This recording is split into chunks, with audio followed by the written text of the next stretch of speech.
My bad. I just got a Yelp request for a job. She just sent me the address. So I'm gonna respond to that after this video for junk removal. Yelp. Shout out to Yelp because I didn't actually take advantage of Yelp because Yelp actually finds leads for you. You have to pay for the lead, but ultimately your job pays for it. Basically, the one or two jobs will pay for your investment in the marketing, whatever. Anyways, the goal for the next 12 to 18 months is to save $30,000 plus, and I'm at a point in my entrepreneur journey to where I'm at peace. I'm peaceful. And sometimes I can start to overthink and be stressed because of that. I'm not used to being at peace. I'm used to constantly trying to, especially these past couple of years, I've been trying to get myself out of the dirt, and I'm finally able to get myself stable, and I'm stable. And now the goal is to reach $30,000 plus. Now, over the next 12 months, these are my goals right here, but I also want to give a breakdown on where we're at with Hunter Estate LLC. And I was logging, but I think because they intertwine so much, I think I'm just going to keep my logs all together in one. So consistency is all you need. Right now, I don't need any new crazy business idea. I have an itch right here, and that's gonna come after. I'm gonna explain why this itch, hopefully. It's about mosquito control in the city of Jacksonville, if I forget.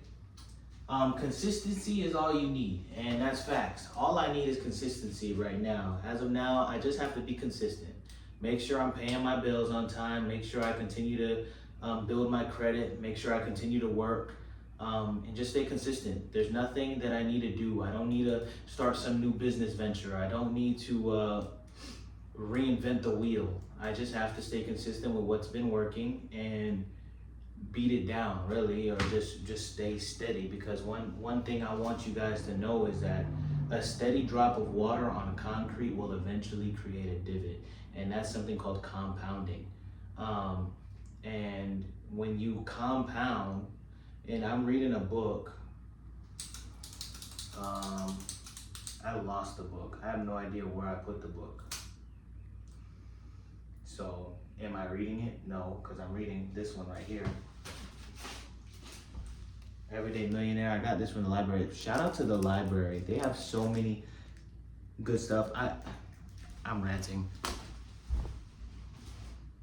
I got a bunch of these books because there's a library down the street, and you can get these books. I got Everyday Millionaires by Chris Hogan, forwarded by Dave Ramsey, How Ordinary People Built Extraordinary Wealth, and How You Can Too.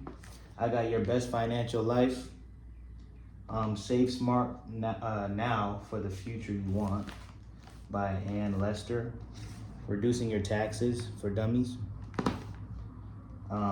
and then Get What's Yours for Healthcare. I was just curious on this book, how to find the best health insurance, top quality doctors and hospitals, the care you need and care you don't, better and cheaper care and drugs, solutions to your medical debt, what healthcare really costs. And stuff like that is very important, like, because your health is wealth, you know? If you're not healthy, and I've been trying to exercise, lately I'm not, I have to balance, and I'm starting to learn, if you want average results, do the average, but if you want above average results, you gotta be crazy. You have to be insane. And then I have these videos I bought: Going Solo, The Extraordinary Rise and Surprising Appeal of Living Alone,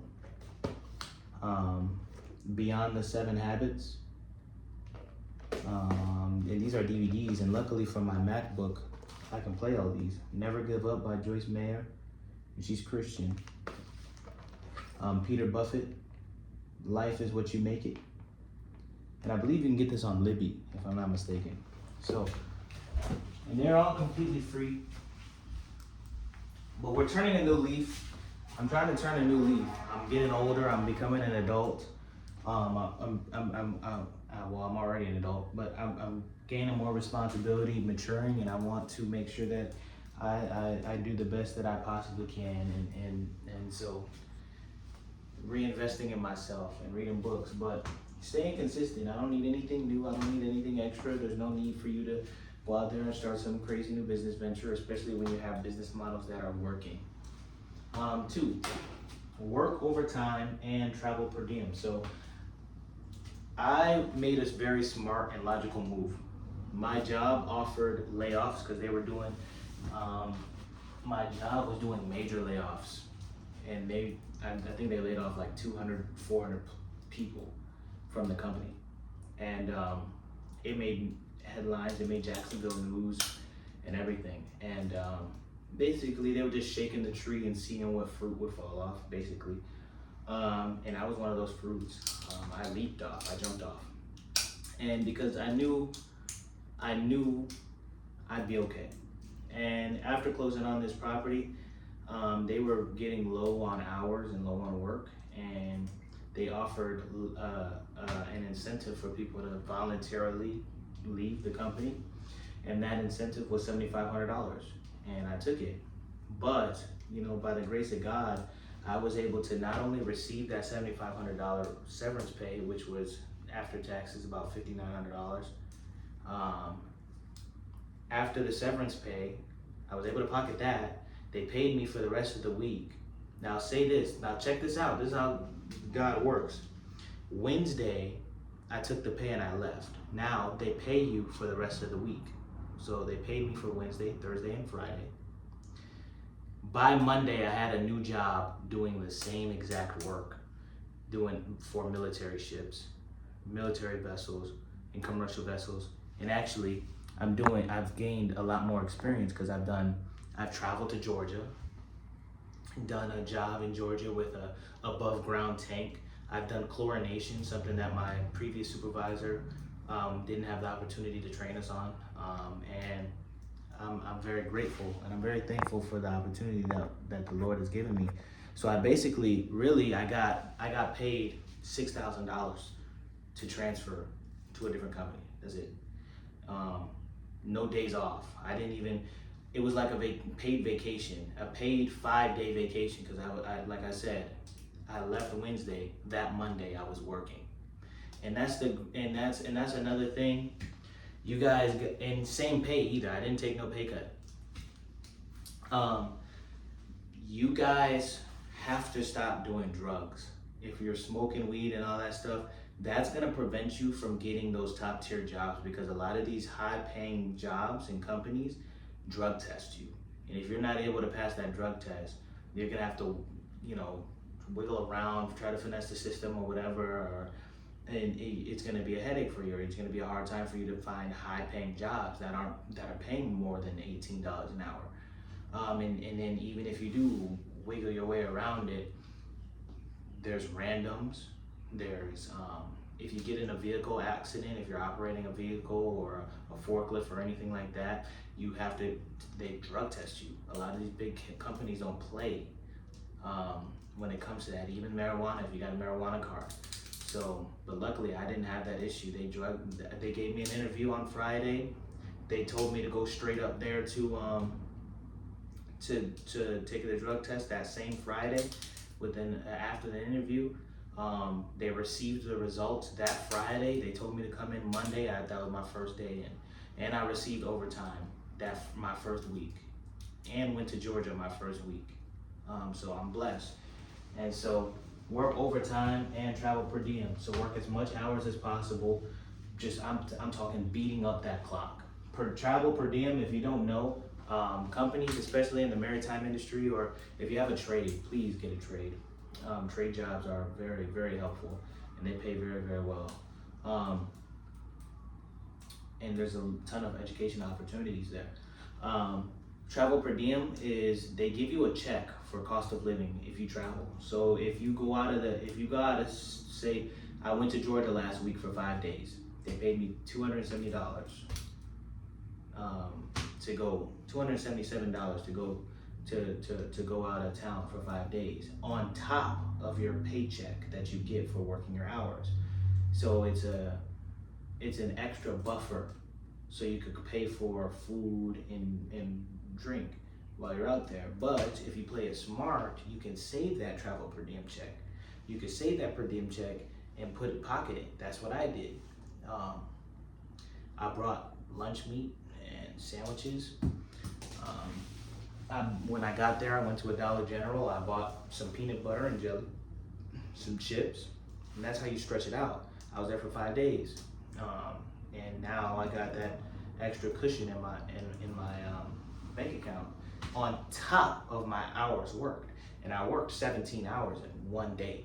So work overtime, travel per diem. Now, this is the next one. So in the beginning of this video, I received a notification. I have to get to that ASAP. I received a notification for a junk removal off of Yelp. So accept Iron Lion jobs, save profits, and reinvest. So I have a stack. I'm talking a ton. I got a ton. Okay. This has to be 1,000. This has to be. I have a ton of flyers, and what I'm going to do is do everyday direct mail, and I'm going to put these. If you can go to your local USPS. You can go to your local USPS, and they will mail those to any zip code of your liking. I think it's like 70. The place that I'm going, I think it's 72 cents per flyer, or 72 cents per flyer. So accept Iron Lion jobs, and plus I still have my anchor client. They actually have a sofa that they want me to pick up from behind the compactor. So I'm gonna send them a sales quote, send an invoice, and then I'll take care of that job. I'll accept all my jobs, and then reinvest into everyday direct mail and reinvest into Yelp. That's pretty self-explanatory. All my systems are built. Everything that I need for my current business is built already. Keep personal spending low. So we want to lower our expenses, and that's something that I haven't yet seen. I want to see what my first JEA utility bill is going to be. If the JEA utility bill isn't crazy, then I might just keep it how it is. But if I really wanted to go to the extremes, and I'm thinking about it. If I really want to go to the extremes, I can invest in a solar power generator, have my solar panels outside the window here because I get direct sunlight on that side of the building, and have the generator inside the living room, and then you can do things like extension cords throughout the house. And I'm working most of the time, so when I come home, just use the generator. It should be enough to power all my electrical devices that I need throughout the house. The only thing that I'd probably leave on the JEA bill is the refrigerator. And push come to shove, the AC units. But that's how you can maximize power. Also, I'm going to be I already have one. I'm going to be purchasing closet lights. And with the closet lights, I'm gonna put them in each room, and they run off battery, so I wouldn't have to use the light switch anymore. I could just turn on the closet light, and boom, now we're saving electricity. And the reason why I'm doing this is not to be cheap or ghetto or whatever. It's so we can reach this goal of $30,000 plus. That's how these millionaires operate. That's how these millionaires think. They don't think like, oh, it's just a light, it's not gonna hurt nothing. Yeah, it's not gonna hurt nothing until you realize, damn, I have to keep putting all this money into this utility bill. Next one. Slowly build forklift academy. And I've already have my training material. Presentation is not complete yet, but I wanted to start a forklift training academy, but like I said, consistency is all you need. I really don't even need to create this forklift training academy. Something in my spirit says create it, but it's not urgent. It's not an urgent company. I could throw this idea away if I wanted to, and really not think about it for years, and still reintroduce it 5 years from now and still have a successful company. So there's no need for me to be urgent on that. So I'm not even gonna worry about that. This is something that you guys, if you guys take notes on my videos, or if you guys learn anything from these videos, this is something that you wanna take notes on. You cannot outwork patience. You can't do it. I'll say it again. You cannot outwork patience. Now, you can be patient and stressed. You can be patient and worry. You can be patient and complain. Just because you're stressed, just because you're worried, just because you're complaining doesn't mean you're not patient. Doesn't mean you're impatient. Why? Because sometimes life circumstances forces you to be patient, regardless of what you do. So whether you're complaining or whether you're calm, it doesn't matter. You're still being patient because the circumstances call for it. But one thing you need to keep in mind is you cannot outwork patience. No matter what you do, if something takes, like I learned that when closing this property, when you're buying a property, there's delays, and the reason is delays because you have to send an email to your insurance broker. Your insurance broker has to go get quotes, and now you're waiting on the quotes. There's nothing you can do. You can't expedite that. There's no money you could pay to make that go faster. There's nothing you can do. You have to wait. You can't outwork patience. You have to let it flow. There's nothing you can do. So if you're gonna write something down, write down, you cannot outwork patience. Now, the reason why we're trying to save 30,000 plus is because my lender has already confirmed that he's willing to do a no doc, a DSCR loan for me for 15 to 20% down on my next acquisition. So the goal is our next acquisition should be, or hopefully will be, a quadplex. That'll put me at 6 units at the age of 25, but we're not gonna purchase a quadplex if the underwriting doesn't call for it, and that's something that I've been learning things like NOI and cash on cash returns and your ROI, and learning things like comparing your property to what the market value says it is, and being able to determine the gross rental income and the different expenses that come with owning a property, like taxes, insurance, and utility bills, and trash, and lawn care, and the thing, and any maintenance or rehabs. Those things come into play when calculating your expenses to calculate your NOI, your net operating income, which is very important when you're going to invest in your next property. So the next goal here, because we have that a strong connection with our lender and with our agent, we're going to tackle our next acquisition with 15 to 20% down on a potential quadplex. Now, the great thing about this zip code 32209, yes, it's considered Jacksonville's hood. Yes, it's considered low-income housing. However, people still live here. People still need a place to stay, to protect them from the elements outside, to have a roof over their kids' heads, to a place to eat, the place to sleep. These people still need housing, and affordable housing. So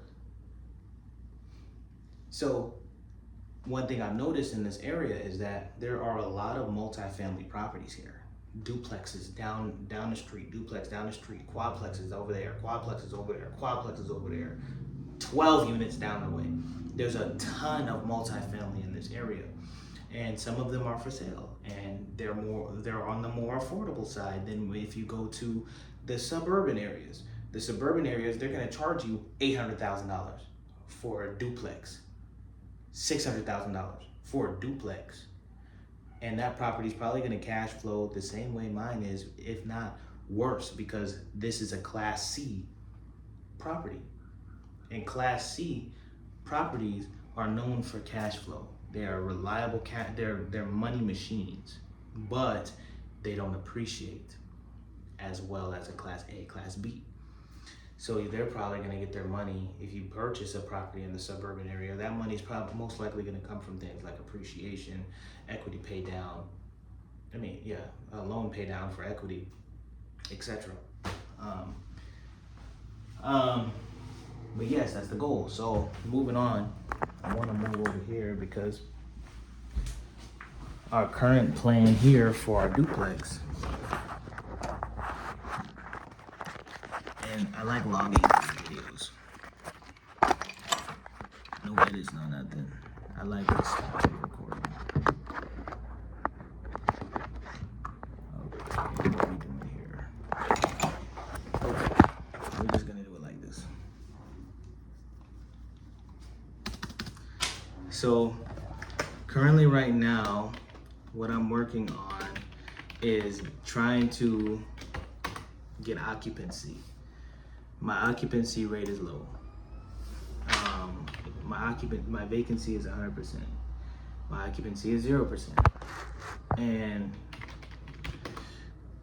we just bought the property. It hasn't even been a month yet, so I'm not worried about it. But we do eventually want to have this unit rented out.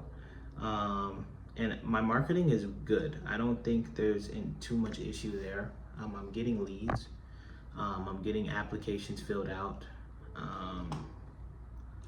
I just had to deny them. And I think my criteria may be a little bit too strict, but I'm not sure. I had to reject 5 applications for reasonable, because they didn't meet the criteria.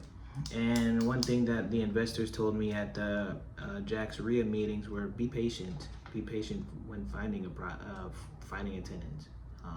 And I'm gonna take heed to that. These are experienced masterminds. I'm gonna take heed to that. Even my mom, she suggested that I be patient because she's been a property manager for 15 years. So she knows how to manage property, everything from HUD housing to suburban areas. She knows the game.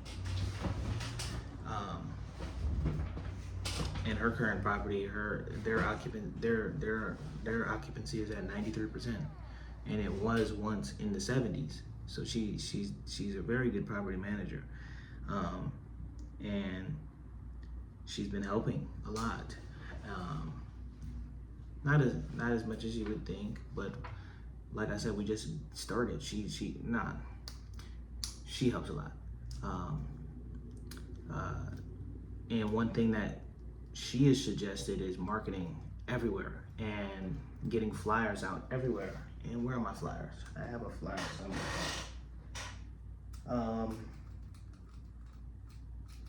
Did I use it? I don't know what I did with it. But anyway, flyers. She suggested making flyers, so I have flyers that I want to print out. I already brought some flyers out too. Ooh, I gotta contact these people.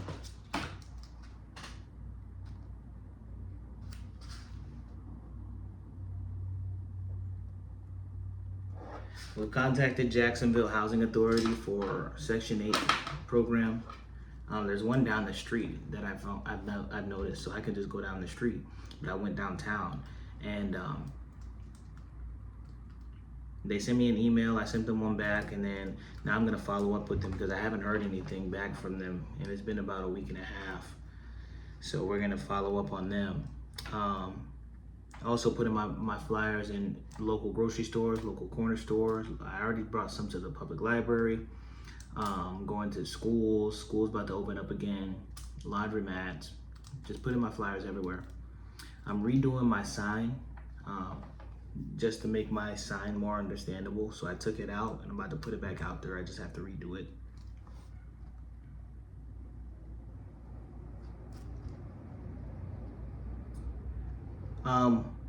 One thing, if you live in the city of Jacksonville, Jacksonville actually provides free pest control. If you didn't know that, I just found out due to my mom. She sent me the link. Jacksonville provides free pest control for its residents. So if you call in Jacksonville and you call their number, I can give you guys the number. If you call Jacksonville,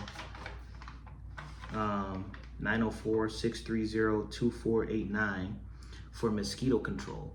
They actually come out, they'll spray, you tell them your area, they'll also send you the receipts and to you via email of them actually doing the job, so you could put that on whatever files that you need, and they'll come out here and they'll spray the land for mosquitoes. And there's a lot of mosquitoes over here. Mind you, before I purchased this property was overgrown, so there was a lot of pests. So I had to, we've done our own WDO pest control, but we had the seller do the WDO for this property to get rid of termites, and then but we also did our own pest control for roaches and spiders, etc. And then also sprayed barriers and whatnot multiple times. So I haven't seen any pests since. So we're doing good. But on the outside, there's still a ton of mosquitoes. So I called the mosquito control center here in Jacksonville. They're coming out here now. We're just waiting for them to come out. I just called them today. And now what I was doing before I started this video is I'm trying to compile a folder. So I have a ton of these folders.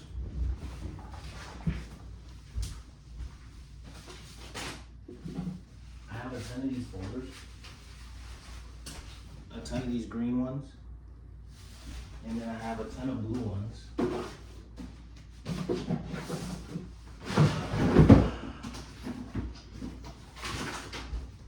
I have a ton of blue folders.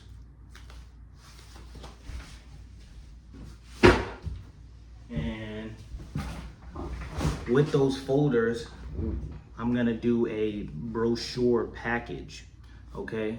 I'm doing a brochure package. And I just thought about that. I said, dang, what can I do? Cause I'm like, dang, what am I doing?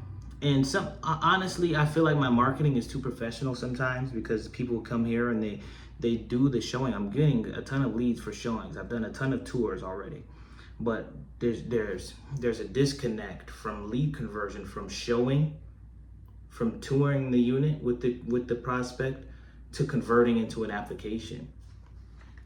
And I'm not sure if they're intimidated by the requirements, or if they forget how to, or they forget, or some other financial reason, or maybe they feel as though they're not able to qualify. So what I was sitting here, I said, well, how can I make the showing process a lot better for the prospect? And what I came up with was a turnover packet.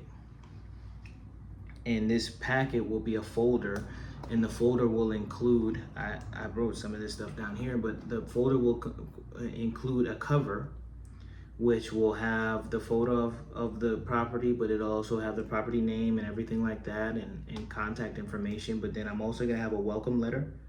I'm also gonna have my property information on there, so like my rent, my security deposit, pet policy, all that stuff written there. I'm gonna have photos of each room in the unit: the bedroom, the bathroom, the kitchen, the backyard, front yard, etc. I'm also, we'll get there, rehab, because I told you I'm rehabbing. I told you I'm rehabbing this property. So yeah, so photos will be there, but I'm also going to create an application checklist. So the application checklist is just gonna give them the steps on what they need to do when filling out the application, just basically guiding them through the process, because I feel like they come in and then it's like, all right, bye, instead of help. Also the criteria that they need to meet. And then I've gotten this. Also a QR code to the application because I do all my applications through a software online called Inago. That's a gem. You're welcome. And I got this idea from going to the public library. The public library provides residents with so many just our government in general, and a lot of us in this colored community hate the government or hate the city or hate white folk or whatever. And okay, I understand. Trust me, I understand. Trust me, I understand. I understand because I'm this, so I understand, and I agree. But it also comes with a lack of information. We lack the information that we need, and we also have a lot of pride in ego. But the city of Jacksonville offers so many resources, and it's not even funny. And I believe this is across the nation. There's so many resources. So I want to provide these programs in my folder. They have an eviction diversion program. That they will pay your rent to help you from being evicted. Now, obviously, these programs you have to qualify for. You know, it depends on how many kids you have. Do you have a job? Do you work? Are you able to turn in the documents on time? Etc. Are you receiving any other benefits? That type of stuff. But they've given out $5.2 million already for evictions, and they've helped 84% of tenants be assisted with the remained house for 6 months to keep their house for another 6 months.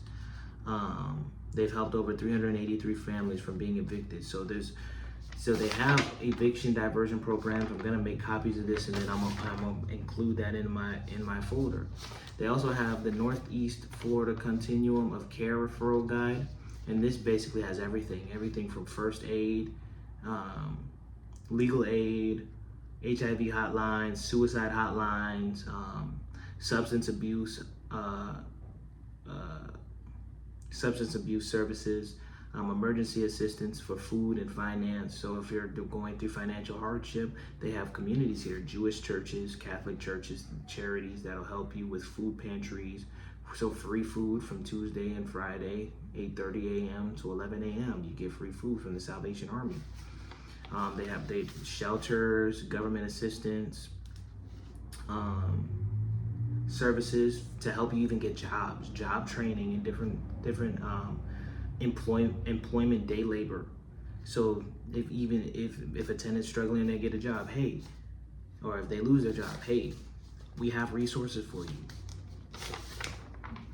Also, the city has something called SNAC, which is State Nutrition Action Coalition, and it's Florida Food and Nutrition Resource Programs, and they provide food for adults and children, and school meals and home delivered meals, and they're basically just helping the local community. Food pantries, emergency food assistance program, the TFAP, and then legal aid. You can call a lawyer for free, you know, family lawyers. So if you're going through any child support or whatever, I don't know your business, but we have resources for you. Orange Park, library, ask a lawyer. And even for me, I can call these people because they help with family law, real estate, housing, landlord, tenant, probate, estate, contract issues. So these are the programs that I want to provide, and that's how I got the idea of having a turnover packet for my prospects. So I'm in the process of creating that, and I'm doing that. I was doing it before I made this video. Also, so now going into rehabbing.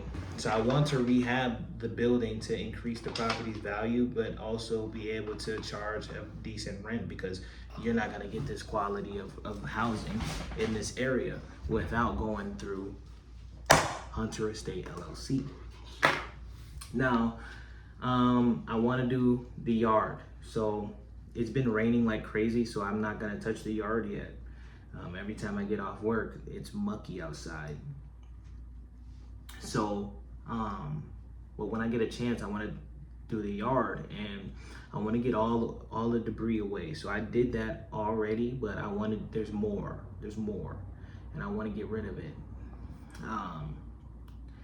And especially there's a trench in the backyard. I want to get rid of all that crap out there.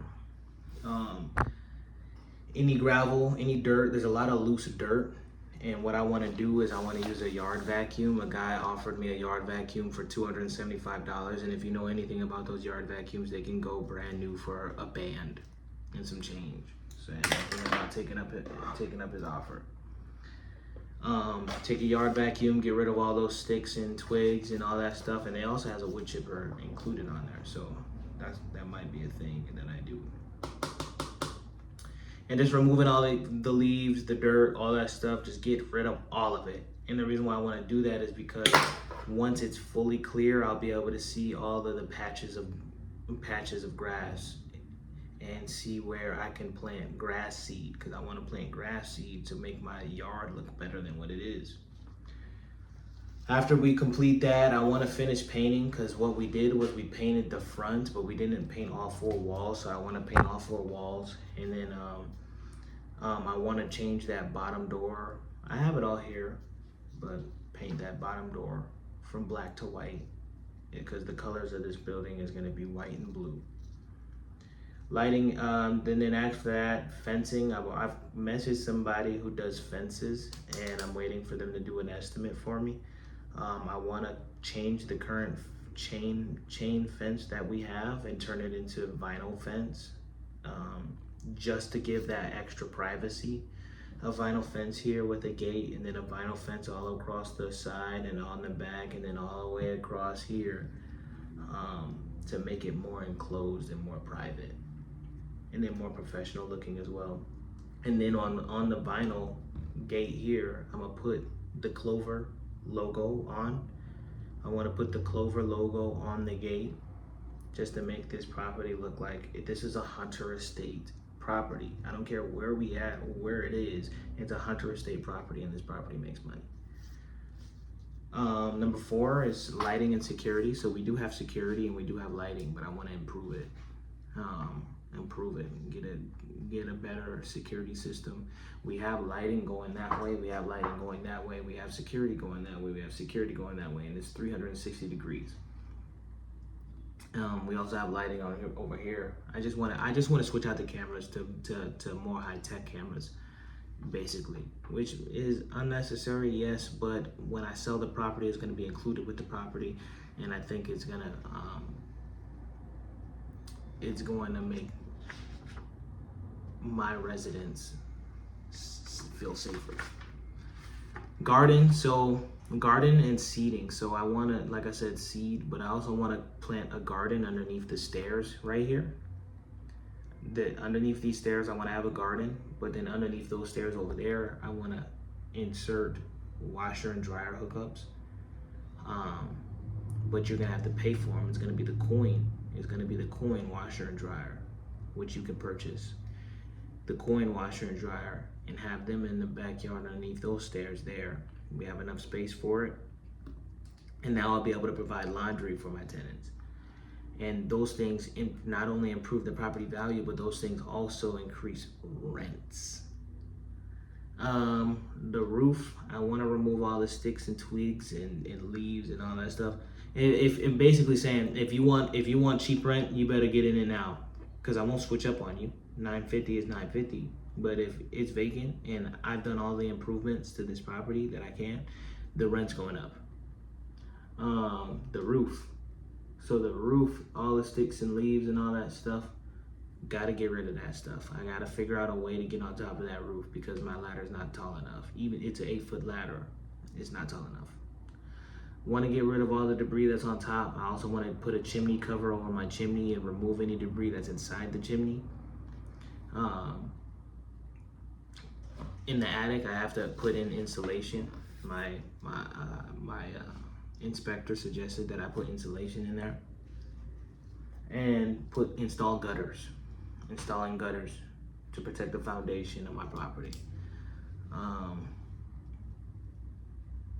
Also on the stairs, so when I'm on the stairs, I'm gonna have those friction grips on the stairs, and the reason why is so to prevent any slip hazards, because they get slippery, and you might be thinking, what, this wasted money, blah blah blah. No, it protects you legally, because as a landlord you can get sued by your tenant, and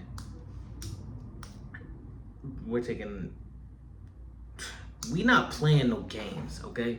This ain't no game. Real estate is my I eat and breathe this. I eat and breathe this. Business and real estate, that's what I do. Okay, that's what I do. So, and then last but not least, I want to insert a picnic table in the back left corner. A picnic table and a grill. That way you can go out. Families can go out there. They can grill. They can eat, chill, have time with your family. This is going to be, look, how you treat your first property is how you're going to treat the rest of them. Plain and simple. If you're not going to take care of your first property, you're not going to take care of the ones in the future. Straight up. So I'm going to treat this property as if it's a multi-million-dollar apartment complex. And that's how you got to do it. And in those systems, and once you have the systems down packed, they're going to carry over to the rest of your properties. So that's where we're at. That's the end of this. Hopefully you guys, like I said, mainly these videos are for me. So when I look back 5-10 years from now, I'll be like, he was living in 2030.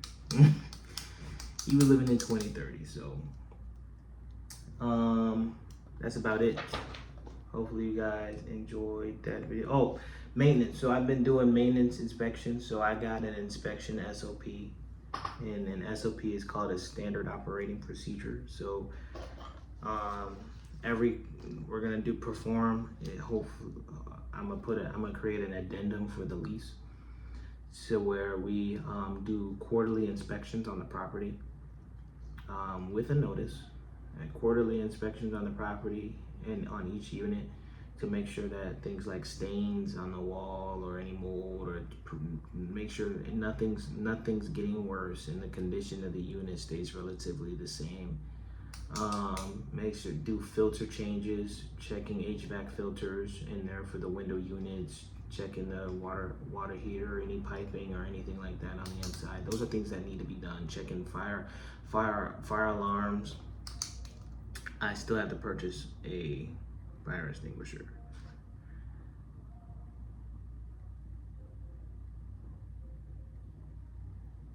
One thing you have to realize, when you get more money, people expect more money from you. People will be like, give me. It's like, I don't have money to give you. Because if I give you my money, then the thing that's providing money won't survive. So I don't have no money. I'm broke, really, because I have to purchase stuff like this fire extinguisher. I have to purchase things for the property. Like you a poor man. Oh, I got responsibilities, and you don't want to do something called lifestyle inflation. You don't want to do that. Lifestyle inflation will screw you over. So that's it. That's all I wanted to present to you guys today. Hopefully you guys learned something. My name is Sean Hunter. I'm gone. That's it of this video.